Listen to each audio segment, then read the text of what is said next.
on to unit number 3. William. What? It'll cost you a pass, but yes, you may. Moving on to unit number 3. We take a look at what we're learning here. Girls, thank you. So this is kind of a longer unit. It's got some review, some new, some review here. We're talking about graphing. So slope-intercept form, finding slope using a formula, all those things that we talked about last year are coming back. Also some new stuff like function notation.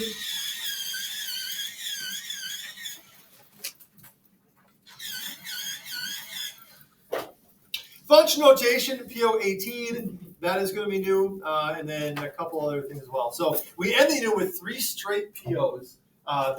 We will have a test on this before the end of the try. However, it'll be a try 2 grade, because otherwise you won't have much time for retakes and things like that. So your priorities for the last 3 weeks or so here, your retakes from the entrance exam, many of you still are not finished with those. They expire at the end of the try. You still have to do them afterward, but you won't get credit for them, so you might as well get the credit for them. Retakes from Unit 1, and then retakes from Unit 2, which I've not corrected the test yet, but we'll get those back to you ASAP as possible. So this will be a try 1 test, but a try 2 grade, and try 2 retake as well. Okay? Questions on that? All right, Tristan, what's up? Oh, okay. So CO16, again, we're switching gears here from exponents to graphing. And the good news is we've done this before. Think back to last year. We've defined relation, defined domain, and defined range. Anyone remember what those pieces are? Relation? Tristan? There's range, and slope, I believe. That's all, yes. All part of this unit, definitely. That has to do more with graphing and slope, though. Relation is a collection of ordered pairs. A relation is a collection of ordered pairs. And we're talking about ordered pairs. We're talking about things that can be plotted on the coordinate plane, right? And it's called an ordered pair because the order is always the same. The x value always comes first. In an ordered pair, x is always listed first, y is always listed second.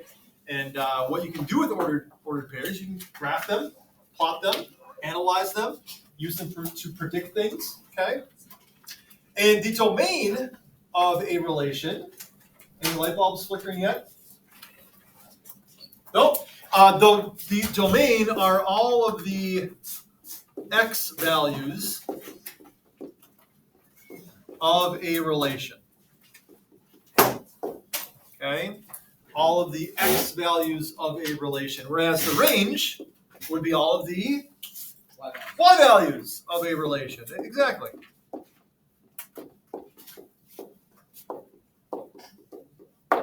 Okay?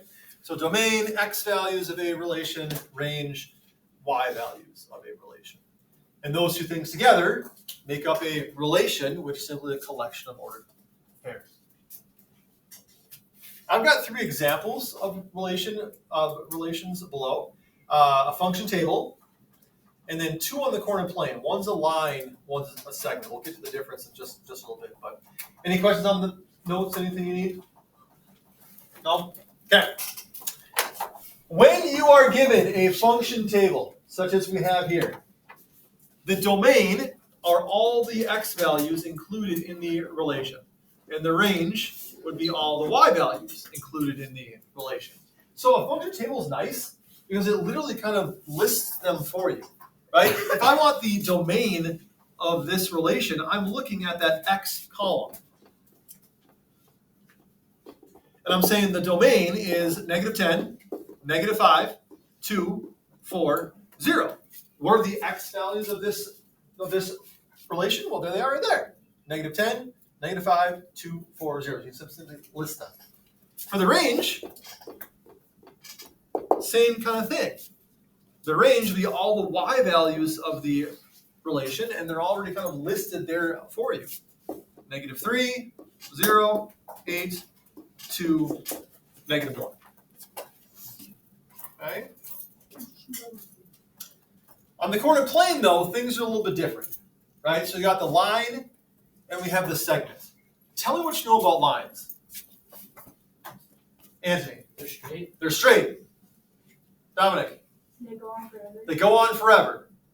Those are pretty much the two characteristics, right? And when you look at that, what tells you that's a line? Like if I didn't have the word line there, how would you look at that and be able to know that is indeed a line? Yeah. The arrow. The arrows show you it continues on in both directions forever, which is why when you graph a line on the coordinate plane, it needs to have arrows on each end. Because without them, it becomes a segment, which is a little bit different thing. Okay? So when you think about a line, and think about the domain and the range of a line, the fact that this goes on forever, like it looks like on the coordinate plane, our x values go from -4 all the way to just about 3, right? Every x value within that section is included somewhere on the line. It doesn't look like an x value of 6 is going to be represented on the line. However, the fact that lines go on forever, if this were extended, then you'd see yes, x equals 6 is also represented somewhere on the line. So the question becomes, is there any x value that won't be represented on the line? Like if it continues on forever in both directions, is there ever going to be an x value that's not represented? No. Okay, and we've actually dealt with this situation before. What mathematical symbol means everything or all things or Landon? All real numbers. All reals, right? That double stemmed R. We first saw that in PO7 when any value could be a solution for the variable. Any x value is going to be part of the domain because this line goes on forever. It goes side to side forever. What's that? Draw a line? No, it doubles down to R. Oh, well, I got it's it. the same. Never mind, I got it. It's the same thing for the range. The range also goes on forever. So how you draw it is you kind of make it 11, and then make an R going from the back part of it connecting to the front. Oh shoot. Now, Oh, thank you. you're welcome. I should teach art. Yeah, Oh, right. Oh, sure. yeah. Yeah. Those are actually good. Thank you. Now, how is a segment different than a line? Is a segment straight? Yeah. Yes. Does a segment go on forever? No. No. It's got those two little end points there, Those dots. right? So the next time that your home teacher says, line up for mass, you say, well, actually, we should segment up for mass because it has a beginning and it has an end, right? So correct the teacher. Yeah, you definitely should. And then if they get upset with you, you say, no, it's math, it's okay. Schultz said it was fine. Because we want to be speaking correctly, do we not? Right? I mean, we want to be correct in everything we do. So there you go. So with a segment here, you can almost think about it like, what's the start and what's the finish? What's the smallest x value that this segment has?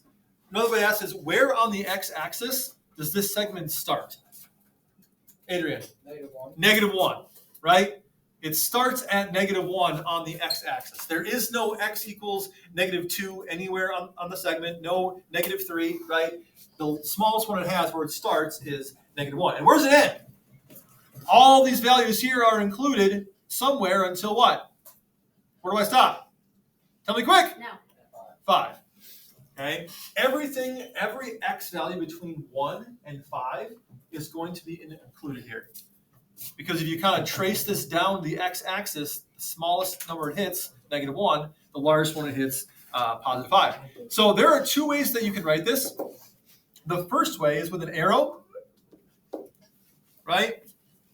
That's like -1 through 5. Or, if you want to impress me, you can use this notation that means between. It involves using less than or equal to symbols. That notation there says x is between -1 and +5. Either one is acceptable. Either just the arrow showing me the domain is between -1, +5, or showing that x is between -1, +5, using those inequality symbols. Basically, this is saying -1 is below x, meaning x is above that, and x is below 5. So it's between those two numbers. Okay. Hey, do you have a question? Not anymore. Okay, very well. Yeah. What's the range? What is the range? Take a look at that. Where on the y-axis, or what's the smallest y value that this segment has? Look at it vertically now. Zoe, +1, right? It doesn't get all the way down to 0 here. Okay, on the y-axis, it goes from 1 all the way up to 7. Right? It does not go above 7. So the range here, you could say 1, arrow 7, or you could say 1 is less than or equal to x. Sorry, not x, should be y now. Talk about range. 1 is less than or equal to y is less than or equal to 7. Either one works. Either one works. So typically the most difficult one on here is the segment, just because it's got the most to it, right? The function table, everything's just listed for you. The line is always all reals, okay? Because it goes on forever in both directions. And then a segment, you kind of have to look at like where's it start, where's it finish, kind of put those pieces together there. So, questions so far? Okay, very well. Downward and onward. In this section, it says make an XY table or a graph with the given domain and the range. So the way the domain and range are presented to you here, with those commas, what's it talking about? Is it talking about something on a graph, or is it talking about a function table? It's giving you specific listed values. Is that a function table or something on a graph, line or a segment? What? A table. A table, okay? So you're going to make your function table, your x, y table. In the x column goes the domain, -4, -1, 6, 0, 2. In the y column, the range, 3, -4, 6, 10, -1. When they're separated with commas, giving you specific values, that's going to be the table. Okay? The next one, we see that notation with the between, x is between, y is between. So what is that going to be? Line, segment, table. Dominic. Segment. You know it's not a line because it's not all reals, right? That in between, this could also be written as -3 arrow 5 or 2 arrow 4, okay? But it's going to be a segment. So we're going to plot our coordinate plane, just kind of sketch it there. Fantastic job. And then the key to this one, kind of the math hack here, is that segments have endpoints, right? That's the whole deal about them. They have a beginning, they have an end. You can find those endpoints by taking the smaller value of each of them and putting it together as an ordered pair. So the first number in each range, -3 and +2, we can write that as the ordered pair, -3, 2. We know -3 comes first because that's the x, that's the domain, right? And 2 comes second because that's the range, which is the y. And so we're going to go ahead and plot -3, 2 on our coordinate plane here. So just kind of ballpark where that is, -3, 2, -3 on x, 2 on y. There's our ordered pair right there. Okay? That's going to be one endpoint of this segment. The other endpoint comes from taking the high values. Right? 5 and 4 can make an ordered pair. And that ordered pair is going to be the other endpoint of our segment. So don't attack this thinking like, okay, I have to find some segment that's between -3 and 5 on x and between 2 and 4 on the y. It kind of gives it to you if you know where to look.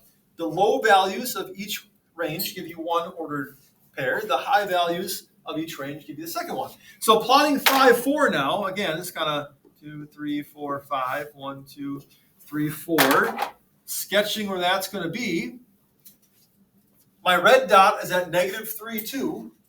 My blue dot is at 5, 4, and I can connect those And now I do have a segment that goes from -3 to +5 on x, which is what I wanted, right? And it goes from +2 to +4 on y, which is what I wanted. Okay? That's going to be your key here, knowing where to find the endpoint values, looking at that notation there. Okay? Are you using a mechanical pencil? Yeah. So what were you sharpening earlier?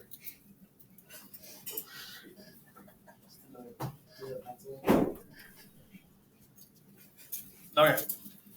Question on this one. All right. Then how do you know if the relation is best represented as a table or a graph? What are you looking for to know whether it should be a table or a graph? Yeah. If it is a graph, then it would have like arrows.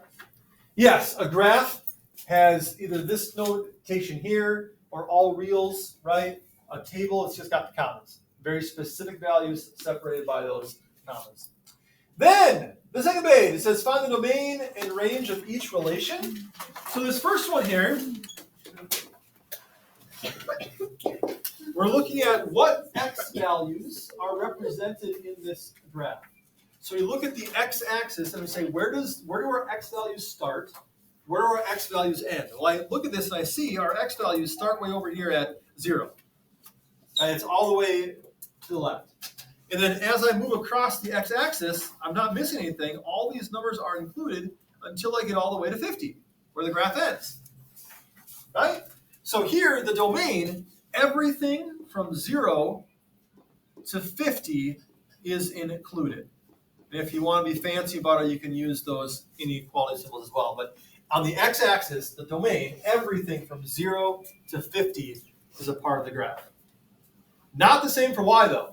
Right? Y doesn't get down to 0. What's the smallest y value that we have here? What's our lowest value for y?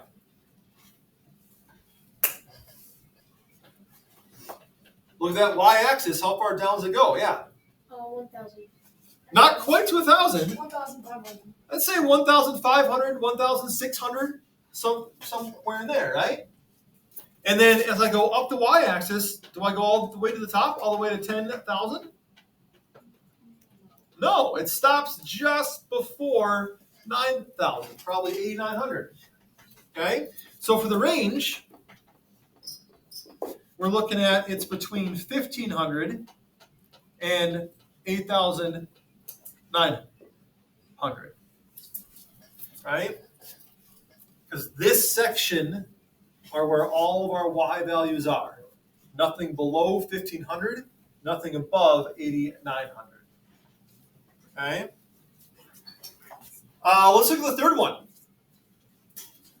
This kind of parabolic shape here. When looking at the domain, if you follow the x-axis, does our graph start all the way at 0 here? No. Yes, on the x-axis it does. Right? X-axis, it starts right here, which adds 0 on x. We follow that across. Does it go all the way to 12? Yeah. Yes, it does. Right? So our domain, everything from 0 to 12. Now our range can be a little bit tricky here because it does go down and then it goes back up again. But again, think what range means. What is the lowest y value that this graph contains? 1. I'll give you a hint, it's not 7. That's where it starts, but it goes all the way down to 1, right? This graph goes all the way down to here. How high does it go? All the way. 13. All the way to about 13, maybe a little bit past, right? It does not go up to 14, does not go up to 15, does not go down to 0. Our range is from 1 to 13. Okay? So that's what you're looking for. What's the lowest x value, the highest x, what's the lowest y, the bottom of the range, and the highest range, right? If this was your like bank account and you were following it, what's your range of money that you had in it, well, your lowest was 1, your highest was 13. So the range is from 1 to 13. Even though it did other stuff in between there, right? The lowest it got was 1, the highest it got was 13. So 5 minutes cut in today because of your extra recess. We also had some pencil sharpeners, which always slows things down. So no time to work on homework, unfortunately. But CO16, the rest of the objective is your homework for tomorrow. That is how you math.